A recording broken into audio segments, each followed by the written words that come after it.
जानिब से आपका मेज़बान doctor Rizwan Gilani health clinic के साथ पेश हाज़िर खिदमत है।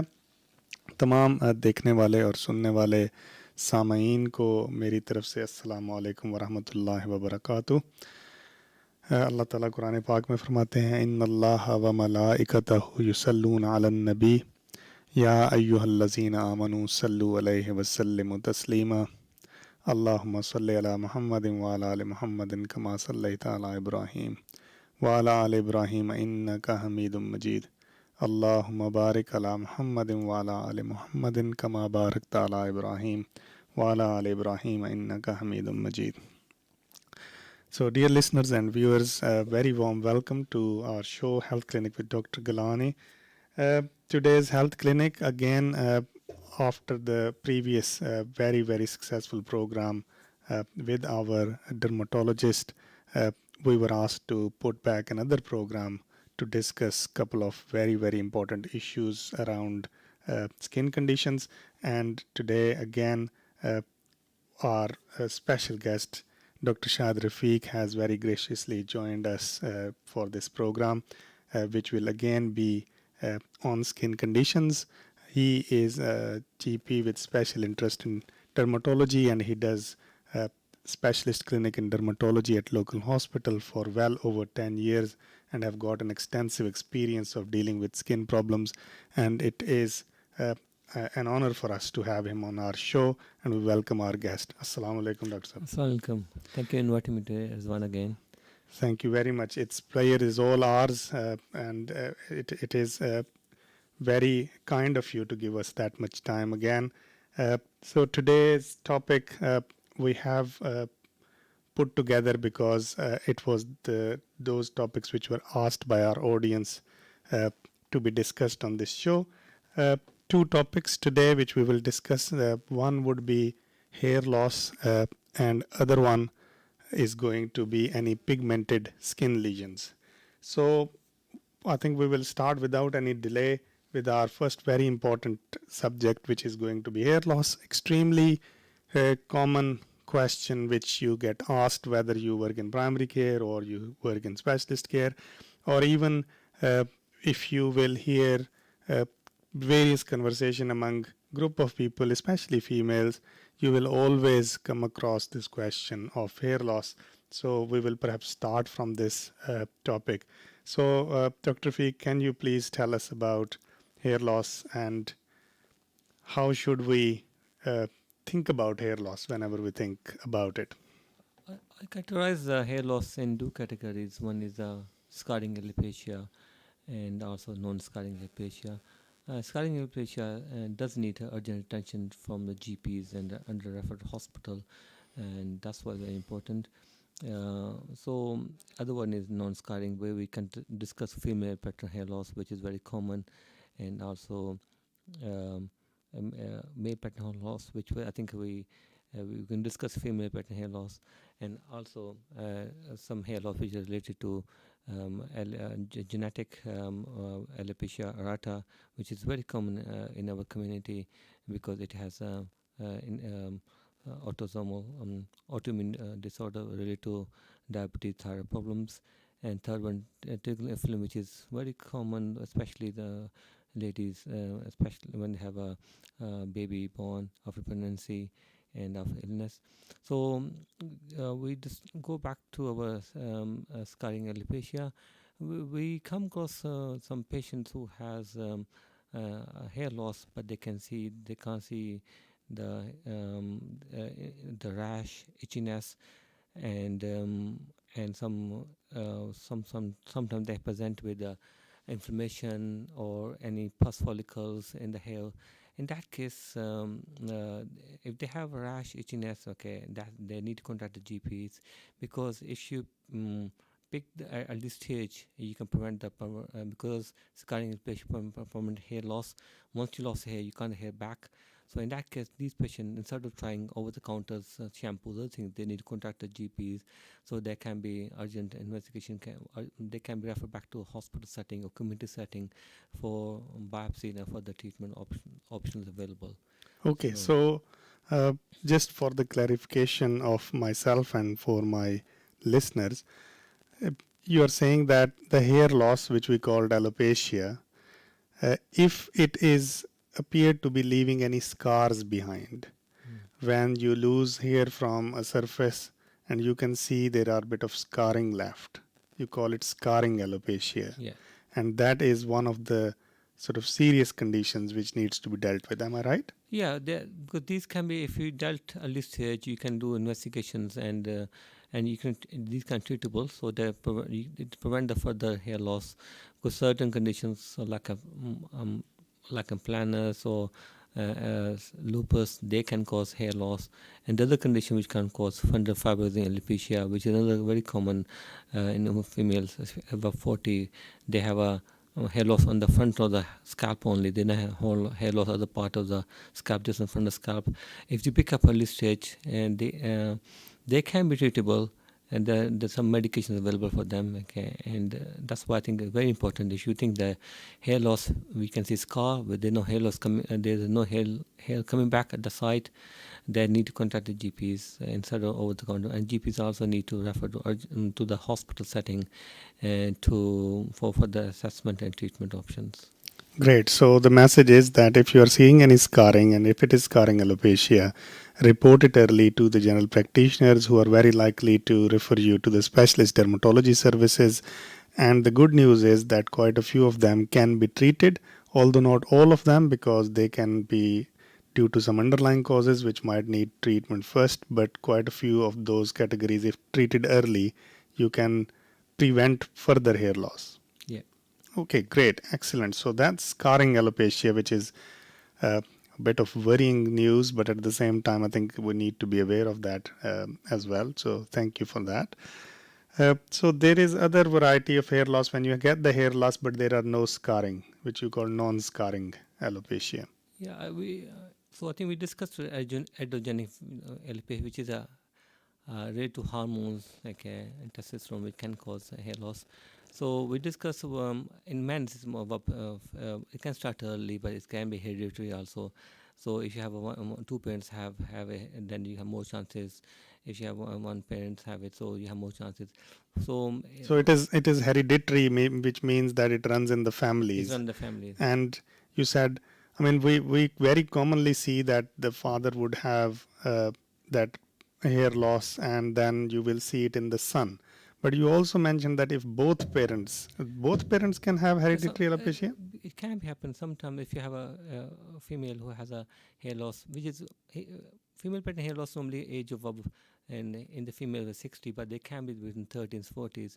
If you then that can more chance of hair loss in the kids also, especially if female has hair loss starting early age, the mother might have a hair loss at early age. Right. Okay. So obviously, maybe they have got too many hairs. That is why we don't see it as pronounced as we see is it men. But you say that even in the younger women, they can have the similar kind of Yes. loss of hair. Yes, it can be. Okay. So what can we do about it? I mean, the one thing we normally tell our patients is that you can't change your parents, unfortunately. So is there anything which can be done? For this kind of hair loss, it's not, you can't cure it. Okay, but I think if you find few things which can be contributing to hair loss, especially if you have there's evidence coming up if you have low iron levels, low vitamin D levels, zinc levels, and they can promote the hair growth. But otherwise, I think it's more hormonal. Okay, and also sometimes you can relate to the especially female, they have polycystic ovarian disease, so it can be, and they've been tested for it, they can hair loss of this one also. All the polycystic can cause increased hair growth, but on the other hand, it can cause also hair loss. Okay, so other than you go through the family history and you perhaps try to look for those deficiencies, what kind of symptoms should prompt a person to seek help? There's no women normally have there's generalized hair thinning also. Normally they start on the crown, okay, on the top, and on the side. The men's it's come from the fronts, okay, but the women's start from top, and also generalized hair thinning in the especially women. So if it's a woman is losing hair on generalized thinning, they have to think about female pattern hair loss, and they contact a GP. Sometimes it can lead to thyroid problems also. So underthyroid, overactive, they can be, but there's no direct link with it. As with alopecia areata, there's a direct link with the alopecia areata, but with this one. Okay, we will definitely come to that. My own observation is that not many men will come, without sounding being sexist, not many men will come and seek help in regard to the hereditary alopecia. I think they just take it on chin and say, okay, my dad looked like that, I'm going to look like that as well. But the biggest challenge, especially the primary care colleagues usually have, is uh, the women come and ask about the hair loss, and they are uh, very stressed about it, and they want something needs doing about it. So what can sort of we do or say to these people? I think we just do the blood test underlying, okay, first to make sure no deficiency of. Then afterwards, treatment options are difficult. You can start from limited on NHS. So you can have a minoxidil, which is for women. So you can 2% solution can be used, okay, and other than that, a lot limited options available for especially women. Okay, now the hair transplants come later on, but I think they were limited. There are a lot of people use shampoos. Which is a shampoo with some cold caffeine shampoo, other things, but there's no evidence that it does anything work. You will see all the time the claims on the telly are that it will give you really strong hair and it will help you. All that, you don't think there is any evidence behind? There's no much evidence unless you have some inflammation. Okay, sometimes you have you have inflammation, underlying inflammation going on, and the hair loss. Then you can think of they might help in bring the inflammation down. Some shampoos and can cause some sort of stop the hair loss. Otherwise, it's difficult. Okay, so hereditary hair loss, I think it's overall bad news. You can't do much about it. It runs in the family. Not many treatment are available. Very famous nowadays. You will see almost everywhere uh, hair transplant options, and I see lots of people are going abroad to get hair transplants. So is that the only condition where it is helpful, or people seek help in this, or what is your experience about it? I think the hair transplant again. I think it depending where you're getting it. Okay, there are some treatments available in the private sector, PRP, and which has been which is a plasma. They take the bloods from there, take PRP treatments, which is also some evidence coming. It does help, and along with hair transplant, ideally the world should be done in this country, because it have complications happens. That's the problem. We see some patients who have hair transplant done overseas, and afterwards they have infections, other things, and which can be nowadays I think it's difficult to dealt on NHS level, because they said you had to go back to the surgeon who did it. So either way, if you want to do on NHS, NHS don't fund any hand transplant. You have to go privately, and a lot of clinics available. But I think you have to try who's the best one and look at reviews. Okay, so obviously the hair transplant could well be a very costly option for people as well. And you mentioned that there could be some topical treatment. Is that suitable for everybody, or there are contraindications? They are, I think, because some people have some inflammation already there, so you can't use this lotion because they can cause more inflammation. And a lot of preparations available in a solution form. Foam is better than a solution, because foam you can put on the hand and rub it on. It's better as compared to a solution. Solutions are over. Okay, and it takes about 6 months before you see any results with the minoxidil if you want to use it. It's called Regain. So there's different brands available. So underlying chemicals, minoxidil. So yeah, and you about 3 to 6 months you feel, and sometimes as long as you use it, it's okay. When you stop it, you may shed the hair again if you already have a genetic problems. Because Okay.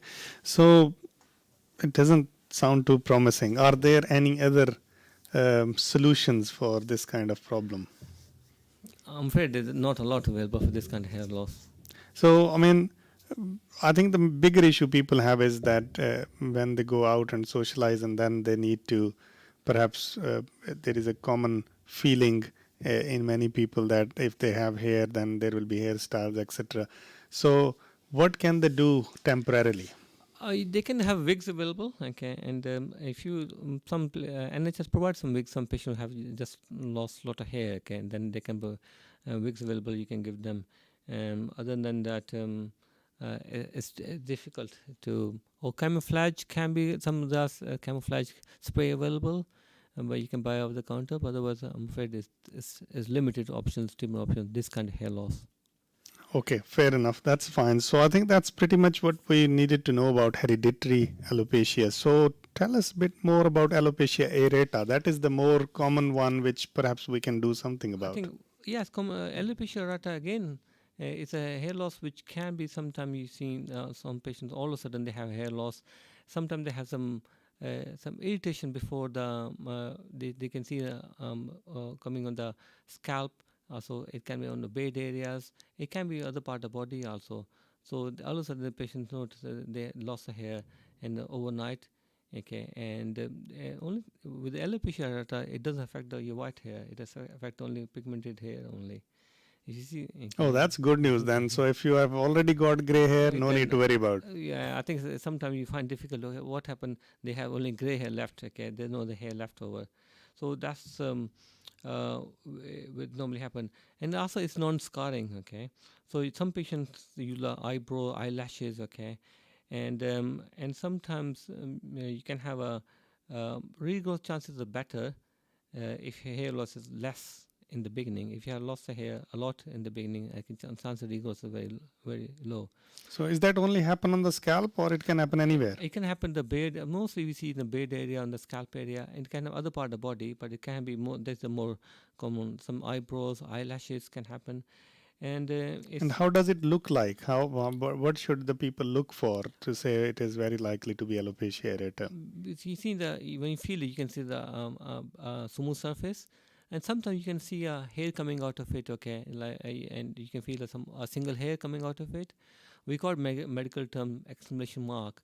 If you see something a hair standing out of it, all of a sudden in one of the in the bald patch, it's been alopecia areata.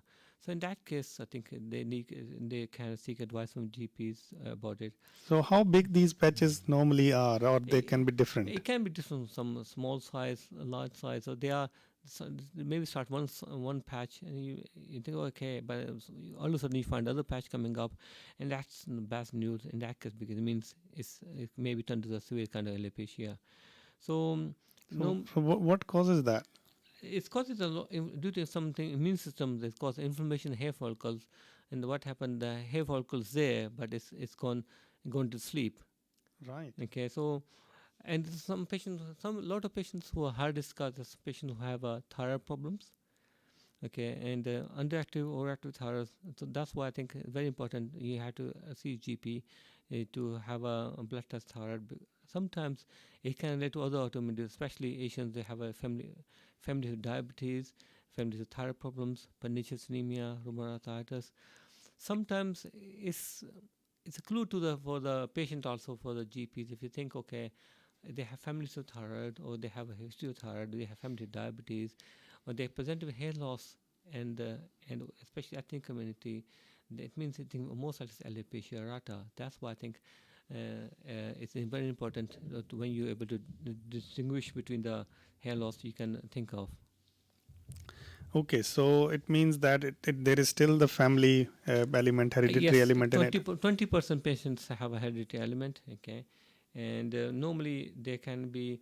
Sometimes you have diffuse hair loss. You can have hair loss totalis. You can humerus. We have you lost whole hair on the scalp area. All around the body or just the scalp? On the scalp, or it can be on all over the body. Some patients So have all. eyebrows, beard. Yeah, everything go Oh, away. that could be really daunting. And that's difficult to treat also. Okay, and you can't cure it.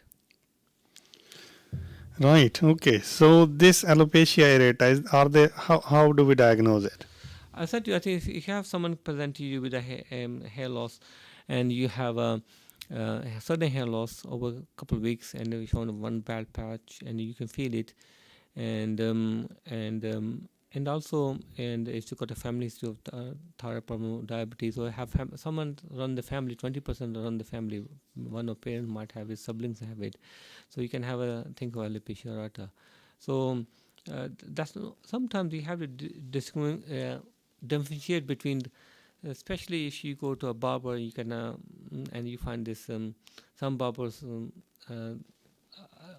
some depending on how your haircut done, some people tinea capitis is a fungal infection which can present sometimes hair loss also, but you can see the you can still see hair on the tinea capitis, which is a hair fungal infection, we call ringworm in layman term.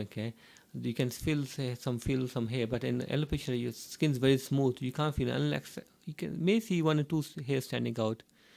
And sometimes in the kids can be difficult because some people have anxiety problem, they pull the hair.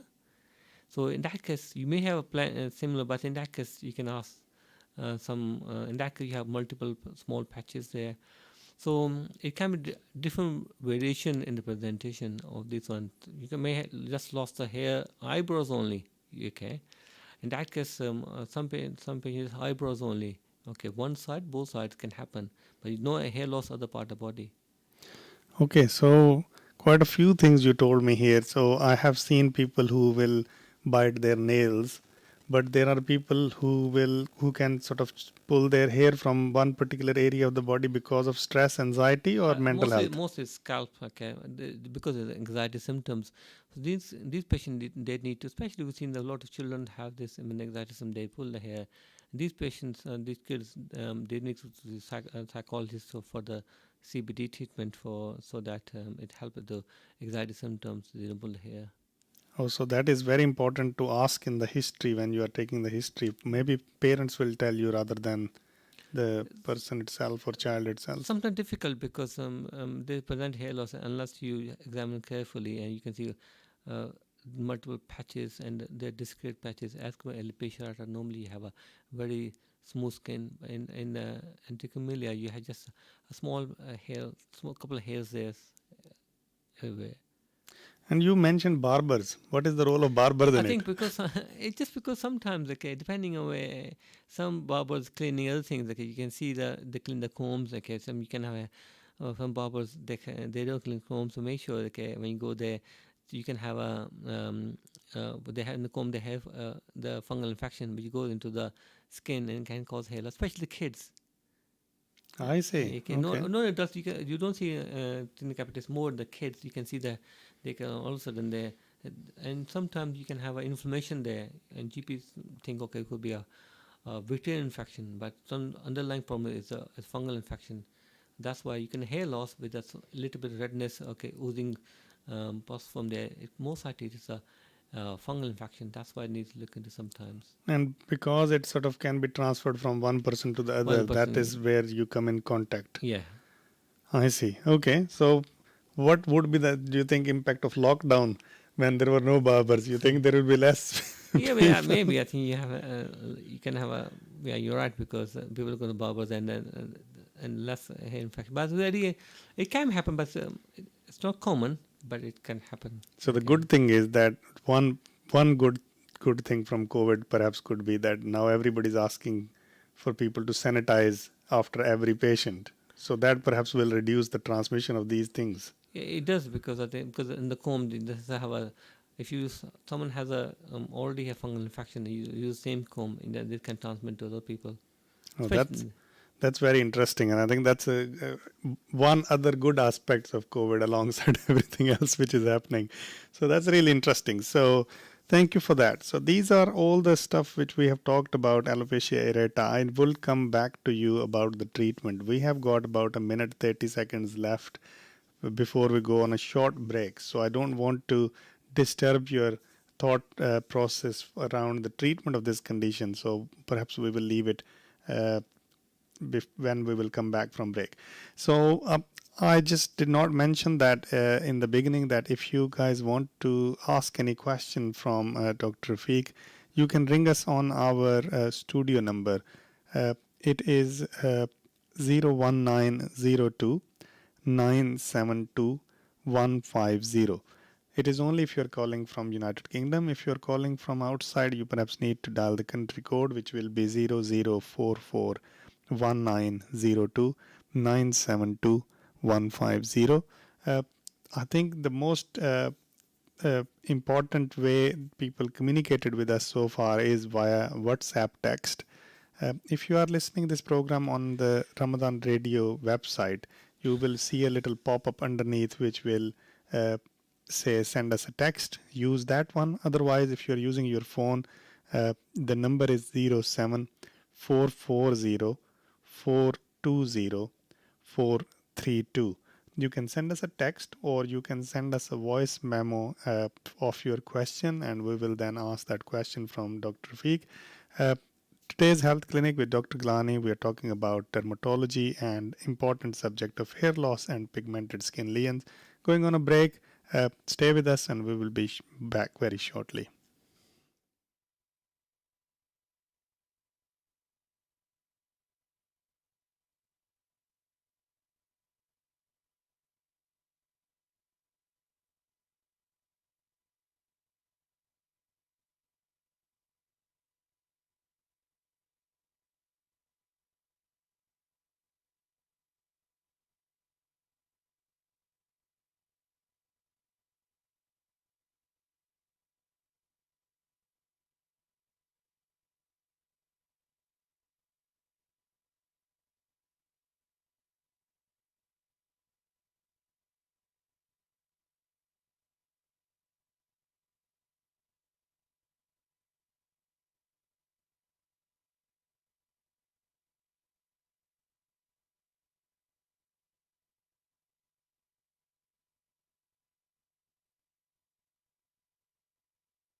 Bismillah Rahman Rahim.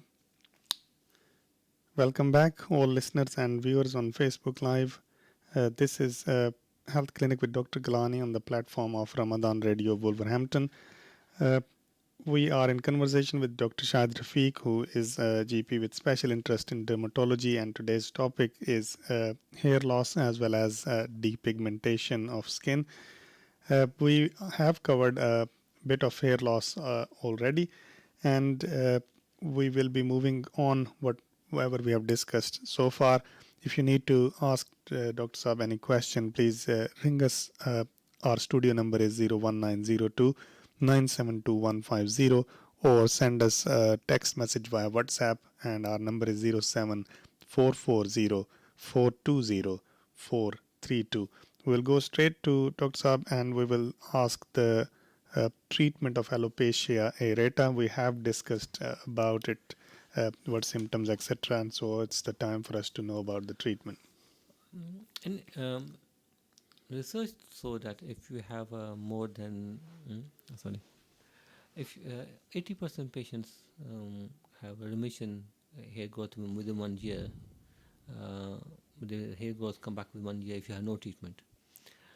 It normally takes 3 months to hair come back. So if you have someone patient come to you, okay, or I have a hair loss, so you can tell the patient it take about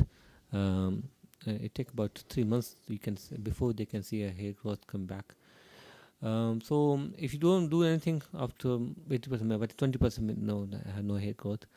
And also if you have a more than half a hair growth, okay, in the scalp, okay, the part of the body, then I think treatment 1 in 10% chances of hair back completely.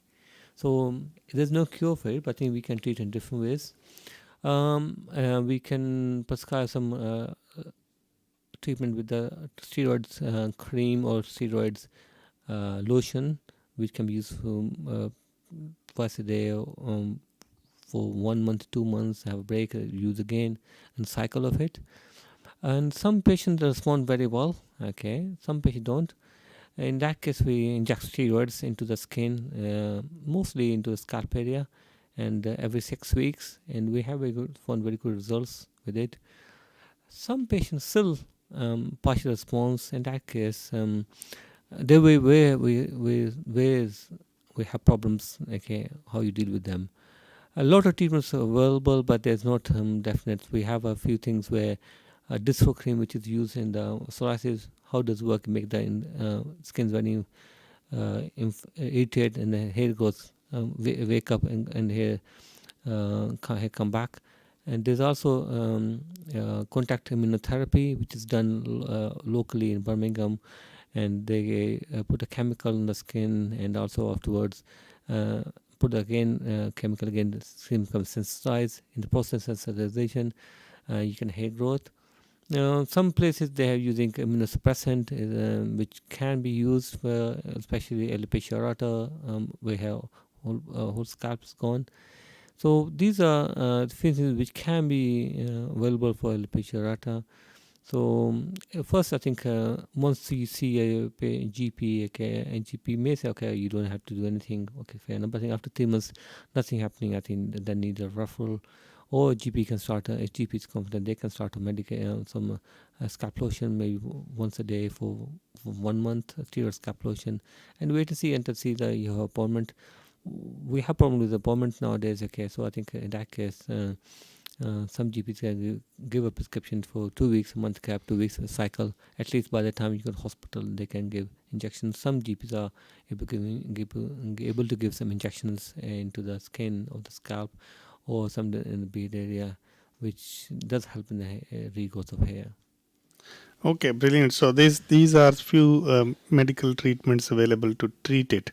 Again, socially, they can use the camouflage, and you can use camouflage as here alopecia totalis. You can apply for wig and NHS. Okay, GP needs send a letter to orthotics. Okay, and I think if you diagnose the alopecia areata or diagnose alopecia, they can orthotics department at local hospital. They can provide a wig to the patients. Also the departments, they don't take a referral from GP, they refer should be specialist or maybe community dermatology services, hospital services. So they have to go through the process through it. Okay, so but the wigs available on NHS. I think you had to pay, still had to pay for the on prescription, but I think it's available, or you can private wigs available. Okay.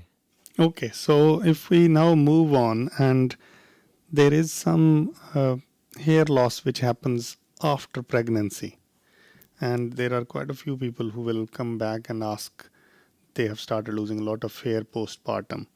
Can you tell us a bit more This about that? telogen effluent, this is a condition which normally, a normal person, you have normally 10% of the hair are shed almost every day.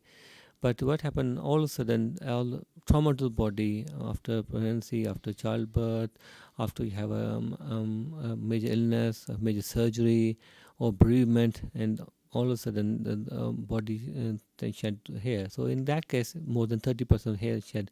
Although you still have hair there, but you've seen the ton hair loss and general thinning of hair, which take about 6 months to before it come back normally, but it takes 6 months to before you can see the normal growth of hair.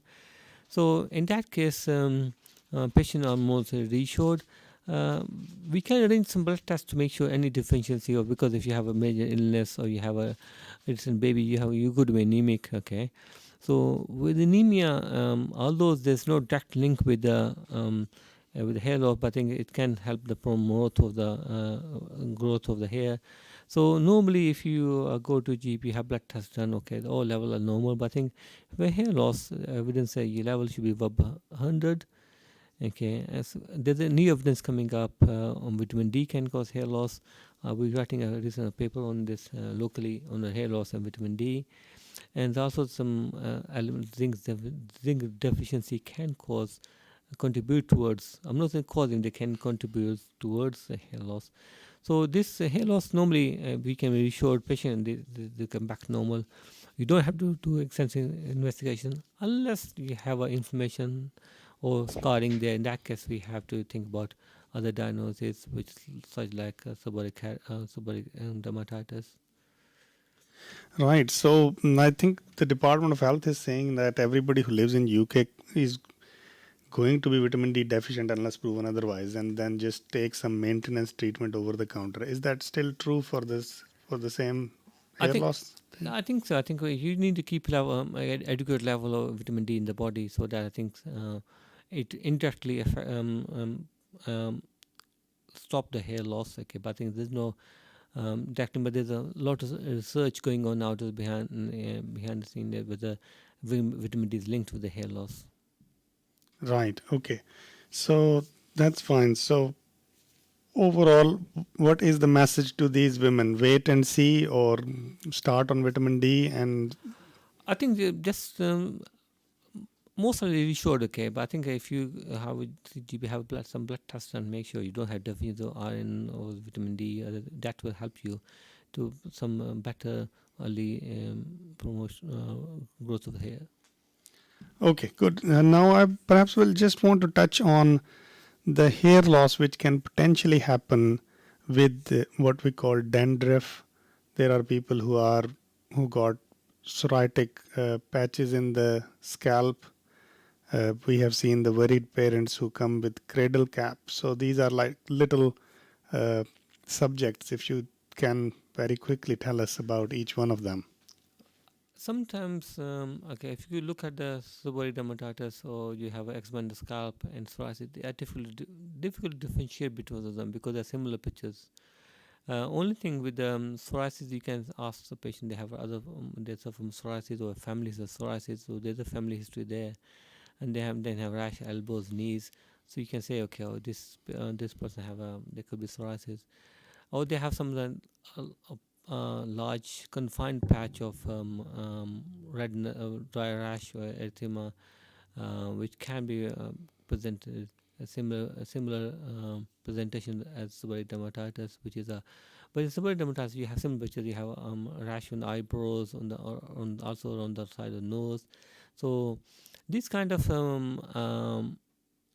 eczema can be treated with some cold towel shampoo. You can buy over the counter like a tea gel and capsule. So any cold towel shampoo can be used.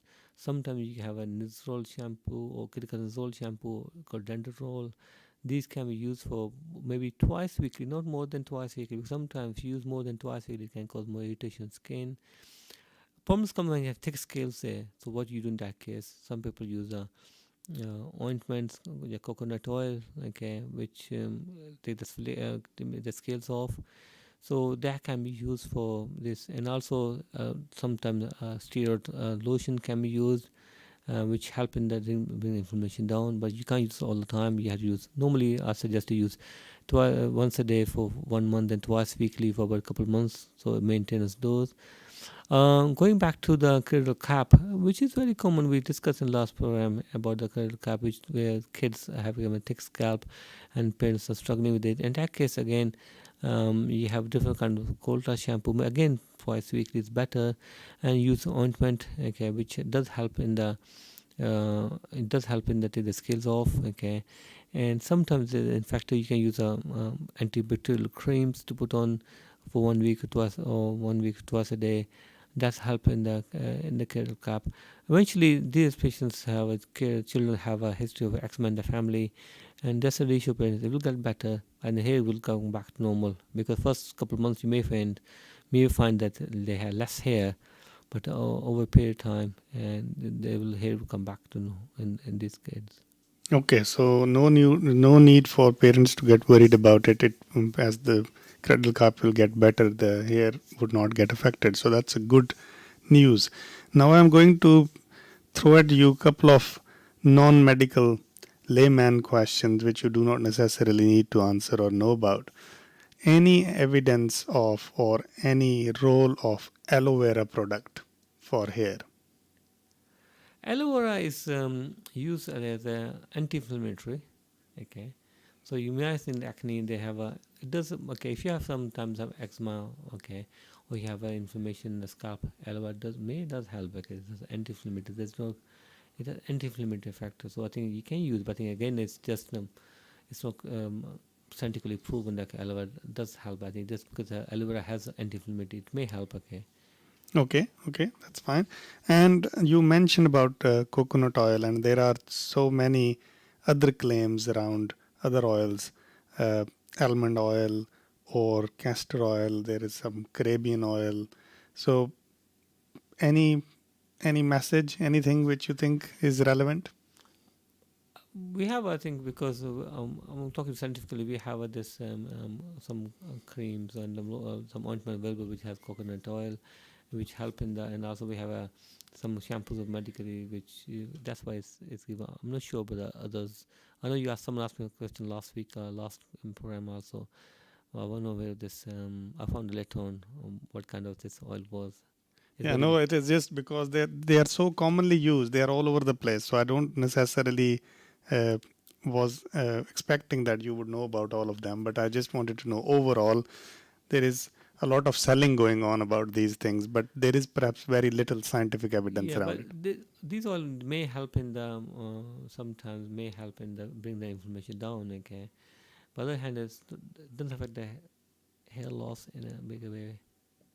Okay, so obviously, if it is hereditary hair loss or if it is alopecia areata, there is no inflammation. There would be little role of these Yeah, things. if you have the inflammation there, then they might help in that case. Okay, excellent. Thank you very much. That was extremely useful information around hair loss, and we are grateful for your time. Uh, I think our second topic today is about the pigmentation of the skin and pigmented skin lesion, and extremely common, very worrying, and again, lots of psychosocial problems associated with this particular problem, which we are going to do next, and it is called vitiligo. So, I perhaps will just give you uh, an open ended question. Tell us about vitiligo, what it is, what causes it, and take us through this. It is a localized depigmentation of the which can be present or persistent, okay, on the body parts. So maybe 1% of population is affected by this vitiligo, And most of patients, you may see that start from the early age. Maybe most half of patients start age of 20. You may see in children, especially Asian community, they have a lot of kids. They have this depigmentation on the face, and also equal, but it's more common in females also. And it may come slowly, may come back again. Sometimes you have a couple of years, then come back again in a year time again. So what normally happen in this one? Okay, you have a uh, melanin pigment, melanocyte, which is cells which has in the skin which produce pigment. They go inactive. Okay, so again, it's because we have, as discussed in alopecia areata, this is also autoimmune, which means the body is fighting against its cells. Okay, and it has evidence that it is related to thyroid problems. Okay, so definitely we ask as a dermatologist if patients have presented to us with a vitiligo, and we in the guidelines of BAD, British Association of Dermatologists, the patient will have blood tests of thyroid antibodies. Okay, because sometimes you might have a normal thyroid function test, but thyroid antibodies maybe that's why they're asking suggest to have thyroid antibodies done. So it is like many other autoimmune conditions, which is when the body's own immune system start working against it and causes various kind of medical problems. You get Graves' disease, which is in the same cohort of autoimmune disease. Similarly, Addison's disease and vitiligo is also an autoimmune disease. And there is some sort of link of if you have one autoimmune disease, there is a likelihood you might get another autoimmune disease. Yeah, that's why I think sometimes if you think someone has pigmentation problems, we come to the later on whether how you sometimes difficult whether it's because it's a pigmentation problem or whether it's the eczema problem. So we can discuss in a few minutes time. So it's also hereditary. 30% people have problems with the have the hereditary problems with vitiligo in the family. So run the family a lot. If one maybe one family have it, but you say they may have pernicious in the family, but they have diabetes in the family, so they will be linked together. So if you think someone has presented with pigmentation problems, think about the family history. Think about okay, who has it? Maybe father might be diabetic. Maybe grandparents might be diabetic or thyroid problems. So normally it affects normally symmetrical means it can be both sides. Okay, and it's just both hands. Okay, or maybe both axilla. So normally affect the face openings around the eyes, around the face, on the nostrils, down below. Okay, and also they think it because rubbing of the way rub the skin, for example, in the groin area, and in the breast in the woman, also in the also in the armpits. Okay, so these are areas where very common. You may not sometimes they present very small subtle signs of pigmentation problems in both areas. Some areas can be localized, sometimes can be just on one part on the body, which can be difficult, which is difficult to sometimes um, diagnose or differentiate. In that case, sometimes we have to take a biopsy from it, make sure if you have scattered patches, it may be vitiligo at least stage, but sometimes it presents on the just on the both sides of the body, okay, and easy to diagnose. Especially in the children, sometimes difficult because sometimes you have a another condition kind of eczema, which on the potassium alba on the face, which is condition which normally happen Asian kids or from they have a something pigmentation, white pigmentation, but along with this, some you can see some dryness in the skin there. So maybe, and you may find this is more worse in the uh, summer season. So potassium alba, which is very common, we have alba. We have a just pigmentation problem only winter, on summer season only. It's a go away in winter time. So treatment just use motion cream. Sometimes use antifungal. They think maybe antifungal causing it, and it go away. If it doesn't go away, then you have to think about vitiligo. But vitiligo, as I said to you earlier on, normally around the eyelids, nostrils, mouth, also and also hands. You may see the hands and feet also very common, and which is very difficult to treat. So, okay, so few questions from your explanation. Number one is that vitiligo is obviously when the melanin pigment, which gives the dark color to the skin, fades off. Does it affect equally to Caucasian skin? It does. Okay, it does. Caucasian also. Okay, but I think, it's also but both. Okay, but it is more sort of pronounced in the people with dark skin, obviously, because it becomes very obvious. Yeah, so difficult to diagnose sometimes in Caucasian skin because they have a little bit there. But I think it's more obvious in Asian skin. You can see, okay, this is and symmetrical with both sides. Family history, you can always Okay. have it.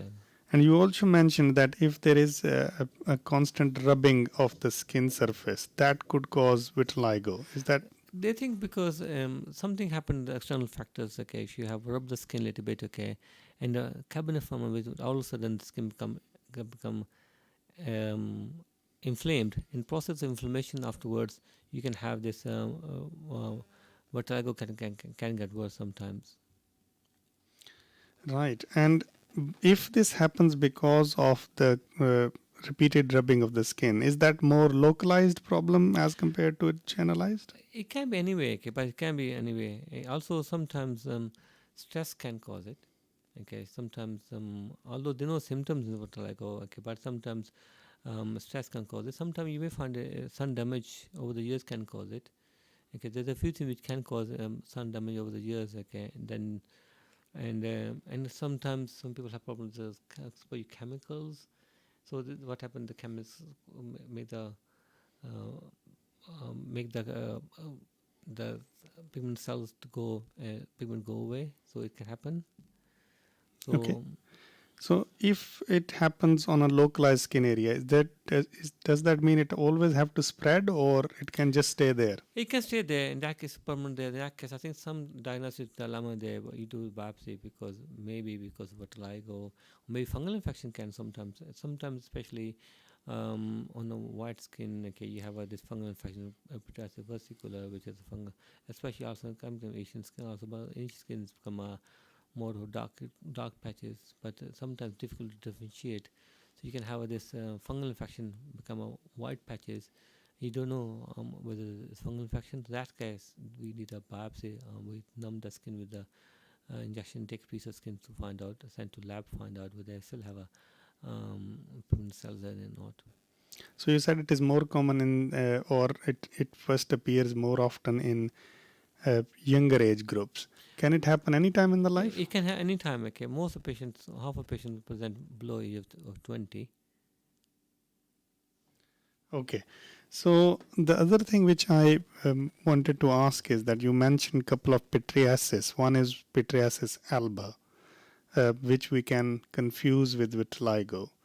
Uh, happens quite commonly or perhaps more pronounced in the dark skin people again. It is more dark skin. You can see the white patches on the cheeks only, and you may find this more in summer season. Okay, summer seasons go away. And is that particularly, you said quite common in Asian children, is that particularly in Asian children or it can happen to anybody? It can anybody. But I think it's more pronounced in Asian skin. Okay, we already have a pigment skin. On top of it, you have a white patches coming on it. Okay, and that's why you need to sometimes differentiate between both of them. And what happens with pityriasis alba? Is that a better news than vitiligo? Yeah, it's better. Let's go away, and okay. And once you treat after the child grow up, and they get better with time. Okay, it go away. With vitiligo, then it's come back, and it's difficult to treat sometimes. Okay, and is that anything to do with fungal or is that just one of those things which we don't know? There's a theory behind it. They think it's because fungal infection, okay, or fungal element on it, or sometimes you may find this more pronounced in sun also. So they think when sun goes on the skin, the fungal city underneath the skin may grow up and can cause pigmentation in the skin. So that's why sometimes it's treated with antifungal creams initially and a moisturizer cream all the time. Okay. Right. So vitiligo obviously is, I have seen it is a very, very distressing condition, especially as you said, it comes on the face and they are patches which are depigmented, quite pronounced. And I think most of us would get distressed if there is this kind of problem. You mentioned skin biopsy can be done, some other tests like thyroid needs to be done. The bottom line is, can it be stopped, contained, or treated? There's no cure for it. Sorry. Okay, but it can be treated. The take-home message is if you have a vitiligo, the first is that you have to use sunblock all the time because when you have no because pigment melanates protect the skin. No pigment you can burn easily. And second thing is camouflage. These are more treatment first options available. We have to camouflage the skin, if especially as you say, psychosocial aspect of it. Okay, and also sun damage. So with the camouflage, there's a organism called changing face. You can Google it. Okay, go on it. You can self-refer yourself. I think you self-refer. There's a long waiting time. If you go to GP can do it. Okay, there's a laborious process. You have to go online and do it. Okay, So this is a website you're mentioning. yes, youth with charity called Red Cross used to have it. Now it's a website, it's a charity changing face. What they suggest powder and also the cream for you. Then you can go to GP. They can prescribe it. You can go to privately. You can go to any drugstore. They have this special pigmented creams going to skin. They can match. They give it. Okay. But I think NHS, if you have the long waiting time for it, the local centers of Wolverhampton, Shrewsbury, and Birmingham. So once you see them, okay, then they suggest this treatment. You can go to GP. They can prescribe on the prescription. Otherwise, it costs you more if you go privately to buy this camouflage creams. So tell us a little bit of what is camouflage. You mentioned it as a option for few things. So just for my listeners, tell us what it actually means. And it does work. What they do, they have different colors of the skin. Okay, from brown to black. So the different skin, okay, they match with your normal skin. So that when you put this camouflage powder and cream, it's like a makeup. It's like a makeup, but it's slightly more normal makeup may not cover your vitiligo on the face or other areas. It's like a makeup, heavy makeup, and it does help you, okay, especially on the face, other places, to hide away your pigmented areas.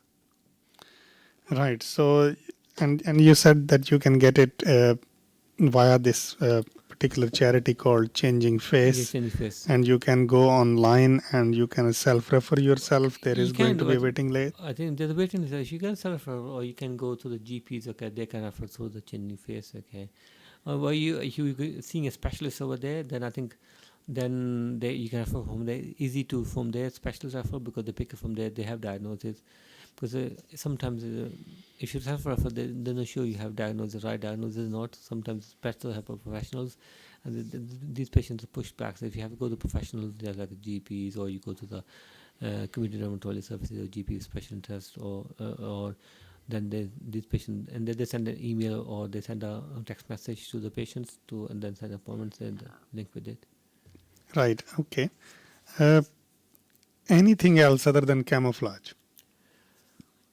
Okay, so sun protection, okay, and also then you have a treatments available in the form of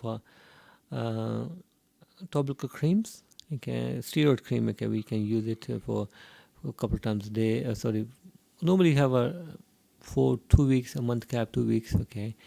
Then and sometimes you have some patients have started with the sudden vitiligo body, so we can oral steroids also can be given on a reducing dose for 1 month, 6 weeks, but it has side effects with it. So people avoid to use oral steroids, they start to use topicals. Nowadays we have treatment available with the immunomodulators, the creams like immunomodulators we can use Eladel, Protopic. These are two available in the market, which can be used along with steroids. Okay, so you normally 10 days, 2 weeks, so there's a different regime for it, which can be especially in the children, because you can't use, parents are worried because they can't use steroids long term because of the skin thinning side effects of them. They can be used for longer term.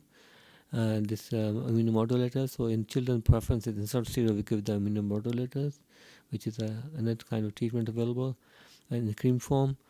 Moving forward from there, then we go to surgical treatments, and you have a before the surgical, there's a phototherapy treatment, which is very very successful.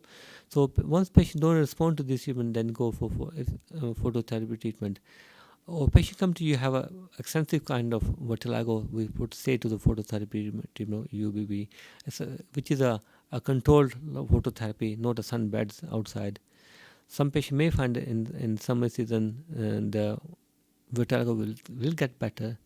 It doesn't mean you exposed to sun because you have more chance of sunburn because of it.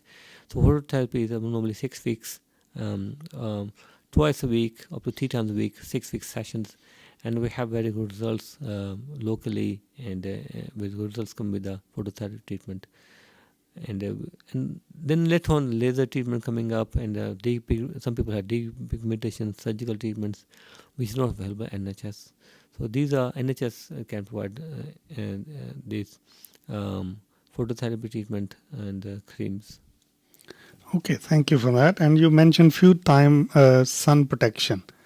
Can you sort of give us a bit of overview of what should parents or people should be looking for when we particularly say sun protection, and how does it work? Sun protection, I think when you buy the cream, normally I think just you're looking for what like you need SPF 50. You look at the what's reading the SPF. Okay, 50 is 30 above 30, but go for just like we discussed melasma in the next talk. Okay, the SPF 50. So at least SPF 30. Then and also look at the stars. Okay, you can see the star rating on it. Higher the star is, the better it is. So the SPF is a sun protection factor, if I'm right, Yeah. and it is labeled on quite a few of Yeah, you may the. find some people have makeup on. Oh, I use it with makeup on. Sometimes makeup may not work, especially melasma and vitiligo. You need something proper sun protection creams, and you can put makeup on top of it. So best to have a better sun protection creams. And also, you look at the star rating on them. Okay, on the back of the star rating, look at the star rating on it. And also, if you go on holidays, you have to use a couple of times every couple of hours. And try to avoid the sun between 11 and 3 o'clock also if you're going on holiday. So if you already have a vitiligo, you already have some pigmentation problems. So avoid the sun this time and avoid a couple of times. And also, there are some nowadays available, which is you can use when you go to holidays. You can use along with the in the pool. So they are waterproof Yeah, sun protection. there are some along with the makeup also. There are some special for the face also.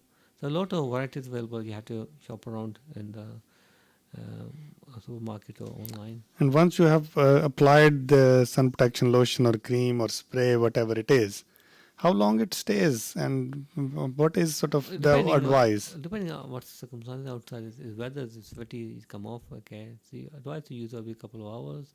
If you go out in the sun a lot, like if you do just off job, you can just work to them. Maybe once a day should be okay.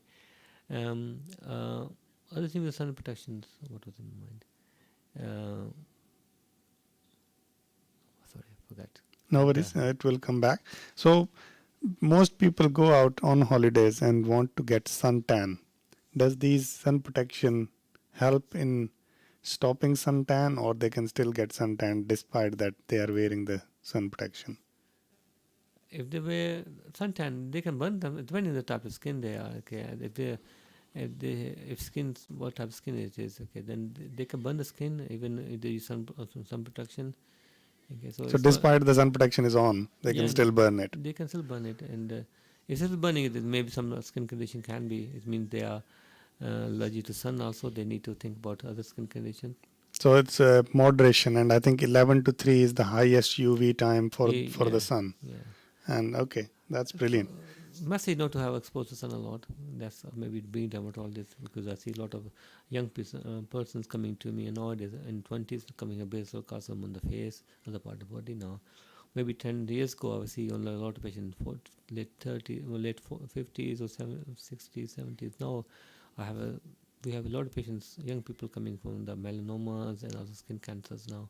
So avoid this sun exposure. Also, these sunbeds. Okay, great. Okay, so message is avoid excessive sun exposure if you can, because it can save you from lots of skin problems. Related to vitiligo, there is a condition called albinism. Is that something to do with vitiligo? Is that something very different? That's something different. Like albinism. In that case, you have the congenital problem there, and also it has a genetic disorder. So I think that's in that case they picked early stage and they have blood tests done. They have other organ involved in this one. So that's more genetic disorder. In that case, I think you may have only no part. We have all bodies involved in that case. So all body can get depigmented, but it Yeah. is not vitiligo, and it has different condition, runs in the family, picked up early, and basically is not a good news.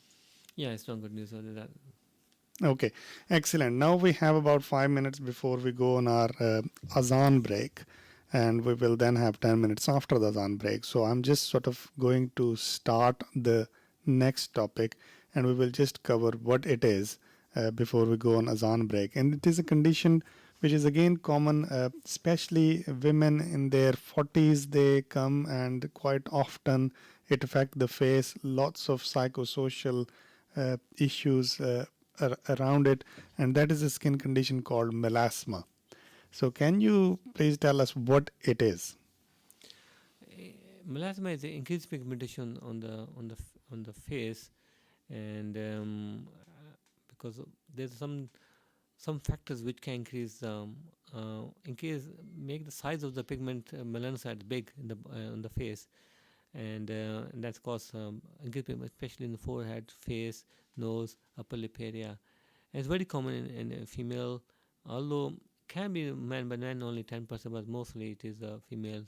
Very common 20 to 40-year age, and a lot of and also it also have genetic link. If 30% people have it, okay, in the family, so they have a mom has it, daughter might have it, okay. It's more hormonal on during pregnancy, especially in the last 3 months pregnancy, get more worse, and also patients on the pill and contraceptive pill, they can cause it, okay. So it's, and also sun exposure. If you expose the sun a lot, and then your melasma get worse. So there's a damage to cells which can cause, okay, and which can also, these are few factors, external factors which can cause melasma, especially on the face. So is that looks like more dark patches on the Yeah, face? you may find a scattered dark patch in the on especially in the cheeks only, upper lip area, and the forehead area, and normally they happen out. Normally it's normal for pregnancy, but as time goes on after pregnancy, they carry on, and also some young people have it. And then also this is very common we come across, and as I say, it can cause local psychosocial dilemma for the for ladies, especially, and what treatment options are available. Is again, it's you have to think about what's causing it, and how you prevent it, more make it more worse, instead of using a lot of other things over the counter. People using it. Okay, so we will definitely come back to that. We will be soon going on azan break. So I just want to do a quick uh, summary of what we have dealt with so far. We talked about hair loss. I won't repeat that. We have talked about vitiligo, a very important condition. It's the depigmented skin patches, which most often noticed on the hands and face of people. And Dr. Veek told us it is usually symmetrical, which means it is presented on both sides of the body. Uh, it is autoimmune condition. The treatment is basically you can't do much except you try to deal with those patches either with camouflage, which is a specialist type of makeup, or you go for a controlled phototherapy under the care of dermatology, or you can consider some options like lasers, but they are not available on NHS, and then you perhaps have to pursue it privately wherever you like to go. Uh, we are going on azan break. After the azan break, we will have another 10 minutes when we will talk about further about melasma, and if we get some time, we might need to take any other relevant questions to the topics today.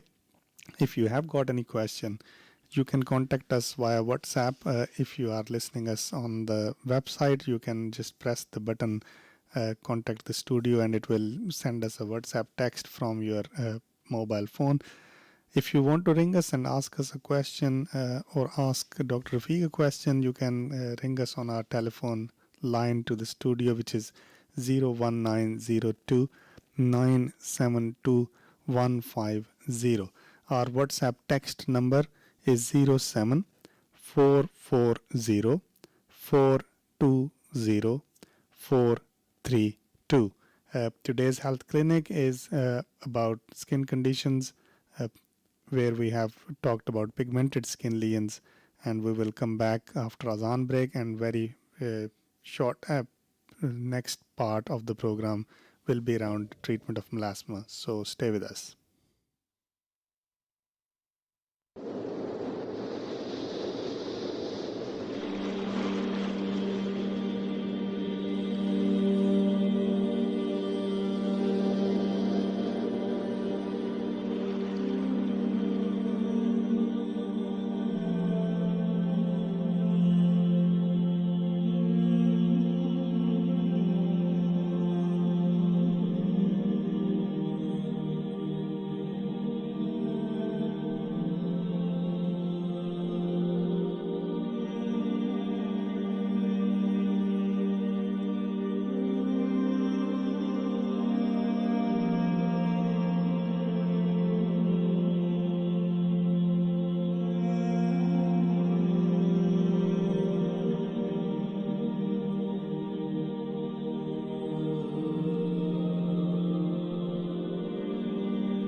Welcome back, listeners and viewers. This is Health Clinic with Dr. Rizwan Gilani from platform of Ramadan Radio, Wolverhampton. We are doing today's health clinic on skin conditions, which included hair loss and pigmented skin lesions.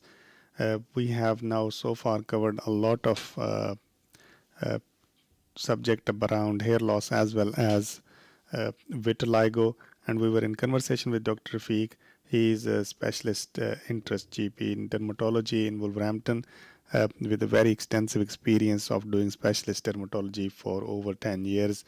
And he was very kind that he has given us that much time today to discuss these two very important topics which are affecting lots of people.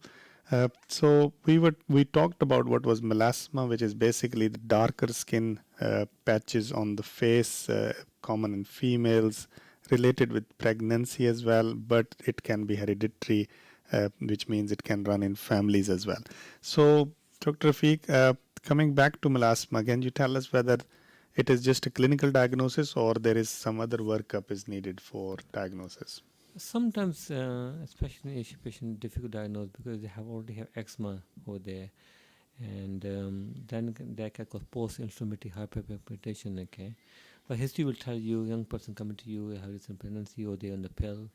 So in that case, we can take biopsy to confirm the melasma. But I think most of the more clinical diagnosis, and you can try ask to change the pill to low estrogen level pill. Sometimes high estrogen is it can cause more of a pigmentation problem. So you can ask the GP to change the pill to lower oxygen level.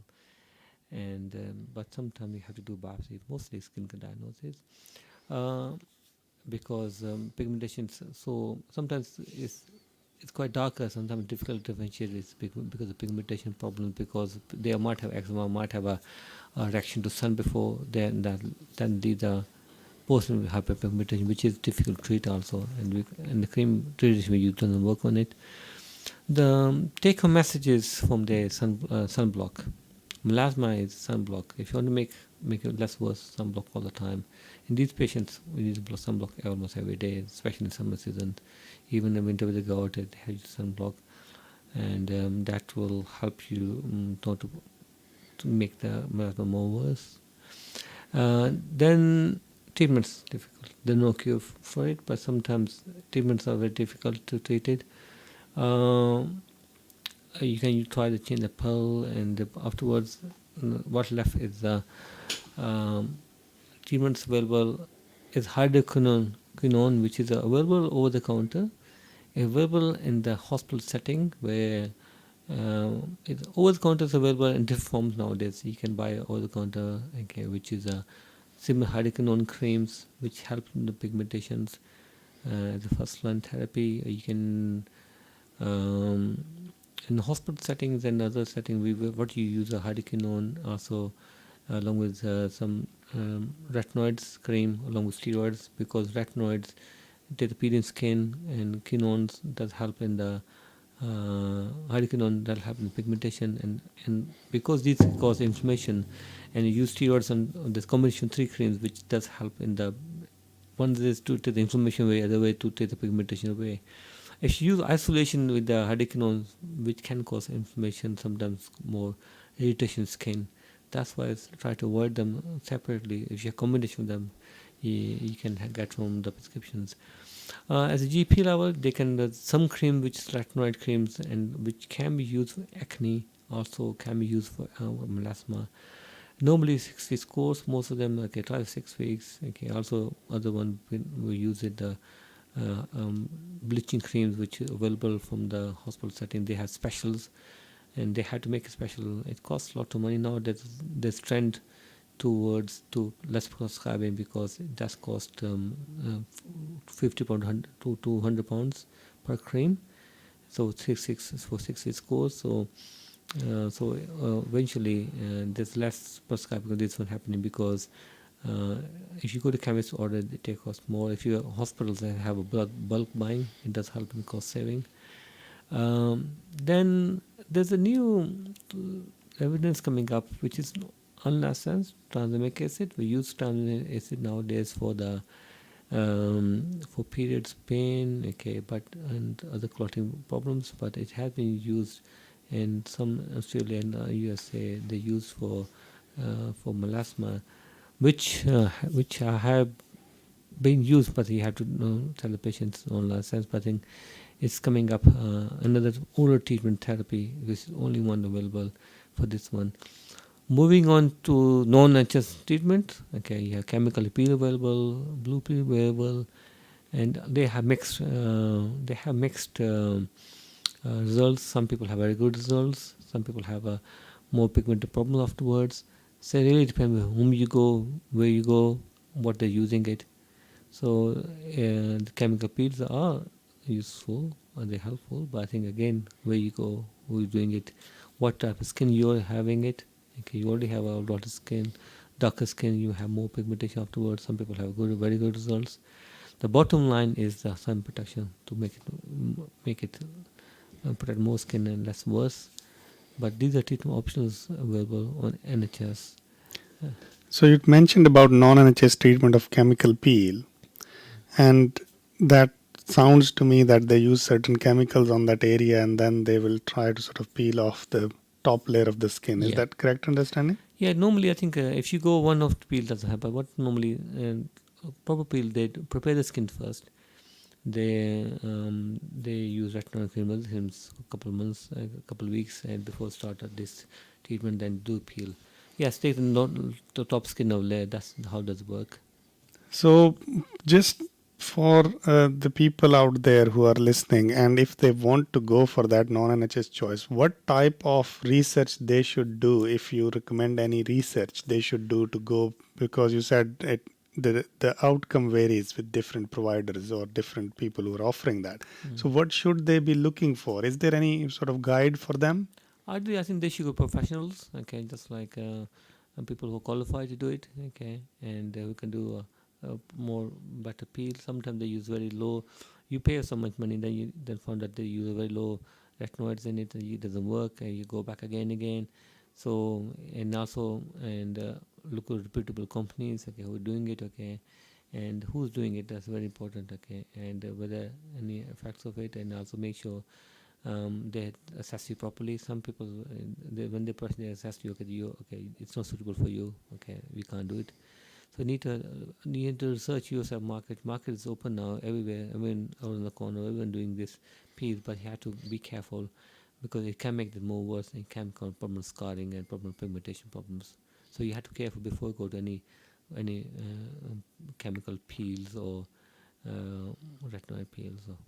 Okay, so it is all down to the reviews they need to look for, or there are some qualifications they need to look for?